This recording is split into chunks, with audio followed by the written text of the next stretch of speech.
Hello? Yeah, hello. Oh, you right? Okay, we've found something weird over here. You found something weird? What have you found? Yeah, it's the old shed. This house. She's taking it down and there's a skull. You found a skull? A skull, an actual skull. We thought it was plastic at first, but it's not, it's real. Okay. What? Literally, it's covered in blood here as well, because a guy that was taking down the shed has cut himself so badly, he's gone off to hospital. Oh, gee, that's not good. So there's a bit of a weird vibe.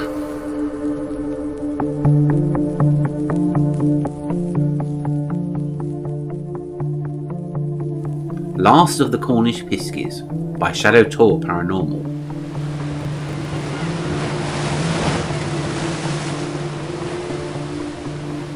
West Looe Hill, the quieter side of the busy resort town of Looe.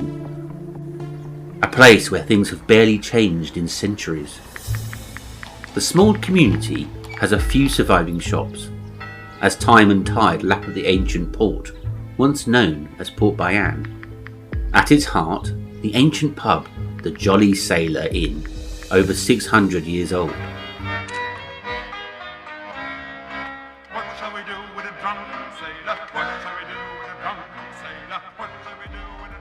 Many old buildings, including 16th century fishermen's houses and old inns, can still be seen in West Looe to this day. All are indicators that West Looe was once a busy port for centuries. Victorian houses snake their way up the hillside on steep terraces via pedestrian-only granite steps. Chapel Ground has over 100 of them, and it's here that the story begins, at number 4. Local author Jonathan Boakes is quietly writing it home. Thinking back, it was quite a quiet afternoon. It was still early March, so town wasn't very busy. The neighbours were having their shed torn down, so there was a bit of banging from that, but then suddenly there was what can only be described as a bit of a commotion.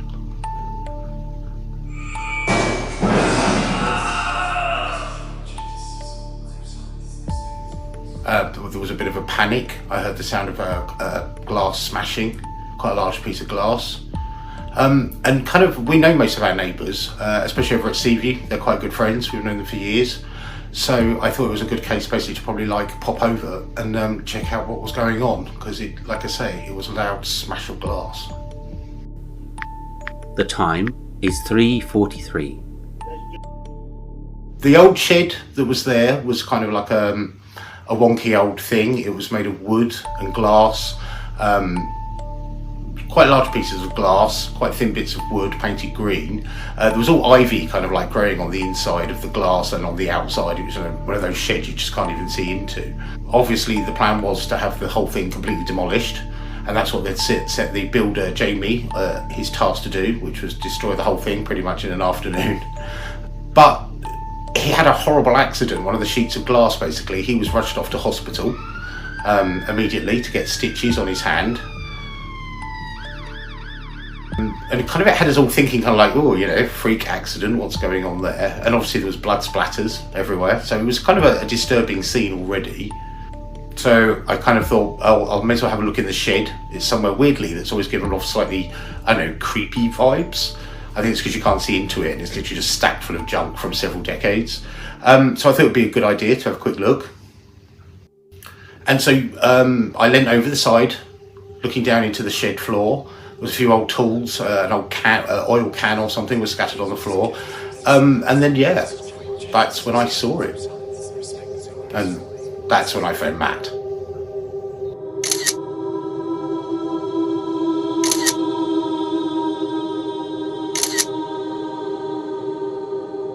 You found a skull? A skull, an actual skull. We thought it was plastic at first, but it's not, it's real. Well, at first I thought JB was pulling my leg. Matt Bear Clark, that's me, was on a survey in Liskeard, but hurried back to Looe. A skull no less, for real. It actually looked like an old tennis ball. But lifting it out, yeah, it was definitely a real skull. What kind of skull? I had no idea, so I phoned a friend. I've known Naomi Sewpaul for a few years now. We've worked on a few archaeology sites. Naomi's gift is identifying bones. Even blindfolded, she can identify anything. So I took a couple of photos and sent them to her to see what she thought. So straight off there were more questions. Where do we find it? How do we find it? Are there any more bones?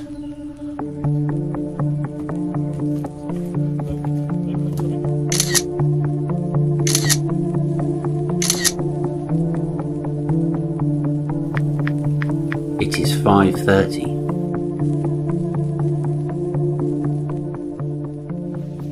Well, I mean, on the night we were all a bit disturbed, to be honest. It's like not every night you basically find a skull, and so we're all sitting there around the coffee table just thinking, what do we do next? What's the procedure here?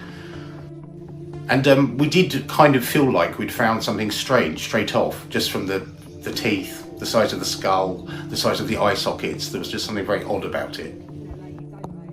I wouldn't say it was a haunting atmosphere, just the feeling that we may have actually found someone's remains. I think that was the thing that was key at that moment. It was just like, whoa, is this actually a crime scene? And then the weather changed. There was quite a large rainstorm, and it kind of just suddenly took on quite gothic vibes as we're looking back at this skull, thinking, who or what are you?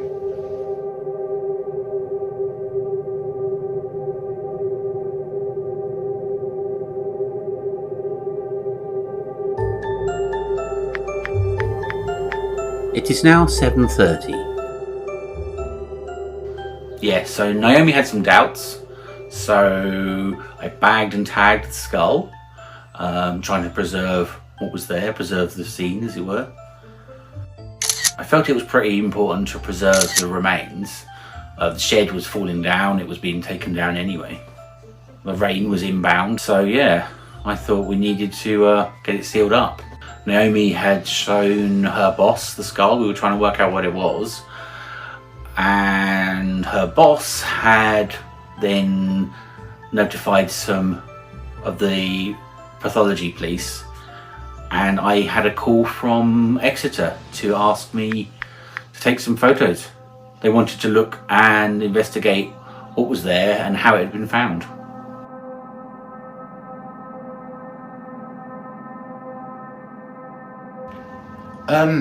Yeah, with the police, they were actually really interested. I remember Matt having several phone conversations late into the night. There was measuring and everything. Again, it did all feel kind of like quite intense. It was like, whoa, what's going on? Is this something that we're going to have an actual kind of crime scene officer take a look at? It is now 1:34 in the morning. Yeah, so the forensics police, they needed a lot more photos.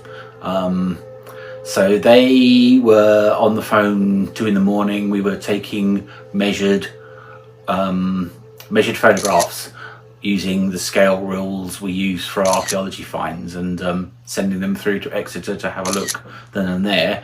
It was quicker than them driving down here to Cornwall to have a look at the site and look at the skull. So there we were in the middle of the night, taking photos and sending them back and forth, zooming in on all the little teeth and the little features, the strange features they were trying to identify on the skull, to work out whether they needed to send a pathology team to seal the site and investigate for more. It's 2:05 in the morning.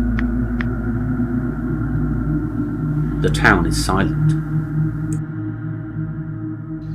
No one seemed to know what kind of creature it was, which I thought was quite interesting. I do like a bit of mystery.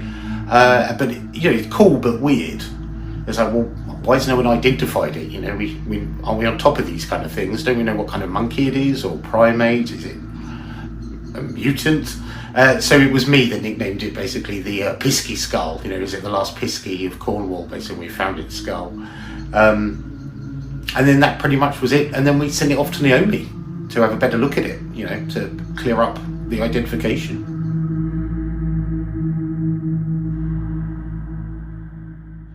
Yes, the Piskie skull, as we started to call it, it travelled all the way up to Bradford.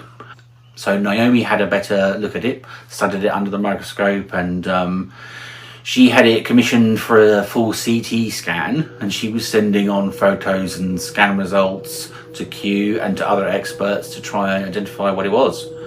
We presumed it was a primate or monkey. There was some wearing on the teeth and some of the markers that Naomi had immediately suggested. But, well, things aren't as simple as that, so that brings us up to date with the unknown skull.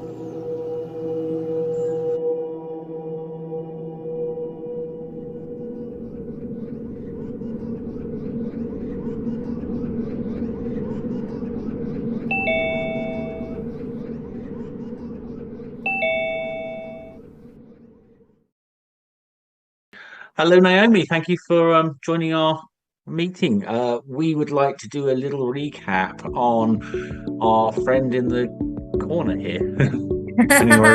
Yes.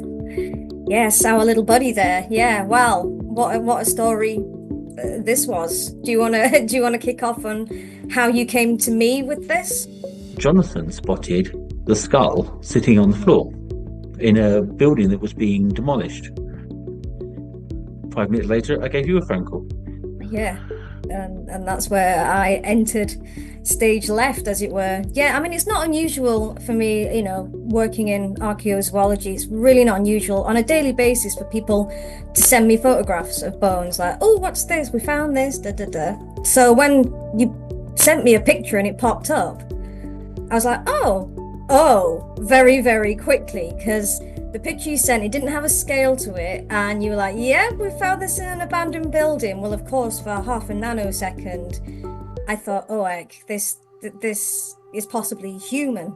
So whilst I was talking it over with you on the phone, I was quickly pulling some of my books, especially on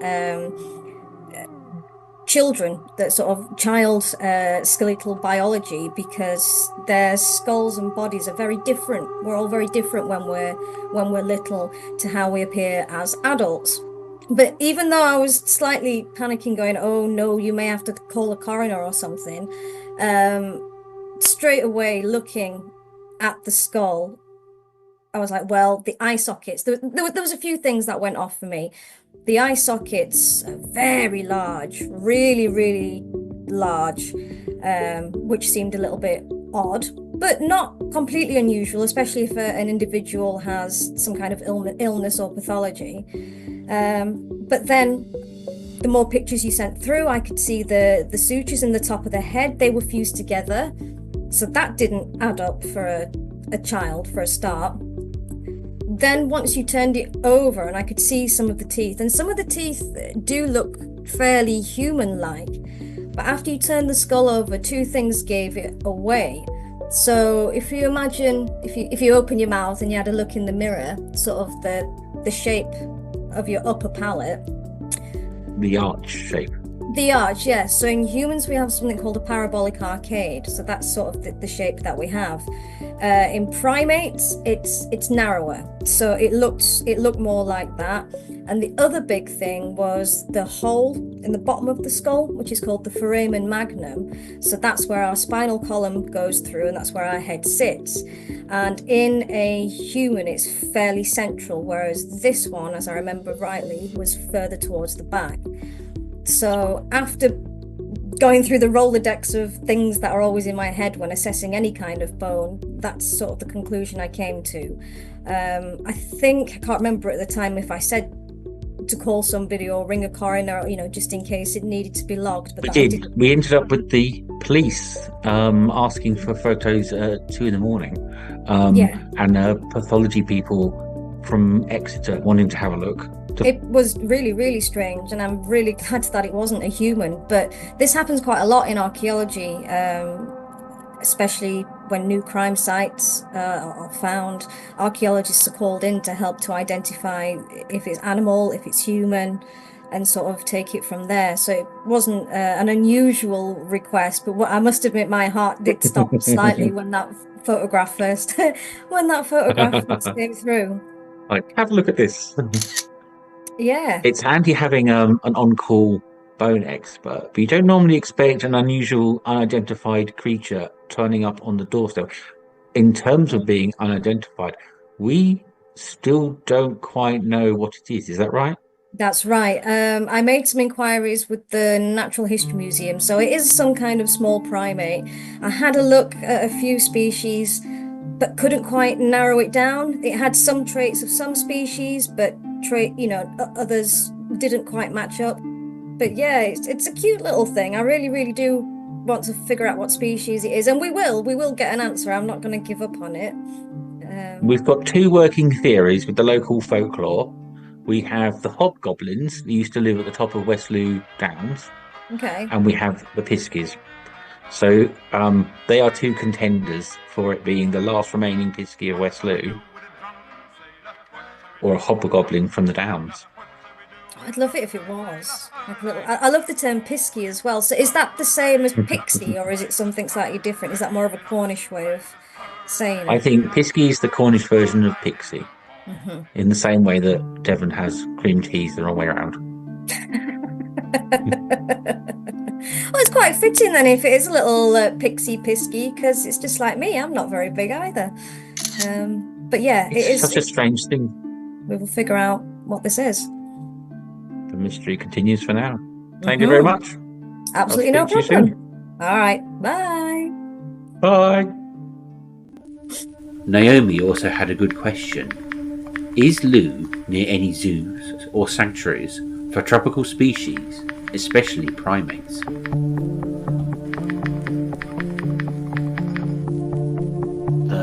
The idea that it might have come from the monkey sanctuary, well, the monkey sanctuary is only a short distance along the coast. It's been there since middle 60s, 64 I think.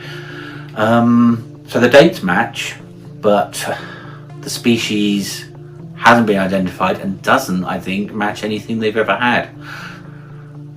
We don't actually think it's a lost monkey or a relic of the past. I've spoken to staff, I've visited the monkey sanctuary, I've spoken to staff there.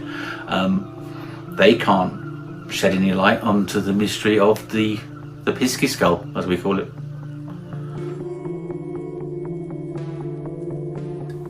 Last of the Cornish Piskies by Shadow Tor Paranormal. Hello, I'm Matt Bear Clark. Thank you for listening to the Shadow Tor Paranormal podcast. Haunting history meets paranormal activity. Please like and subscribe.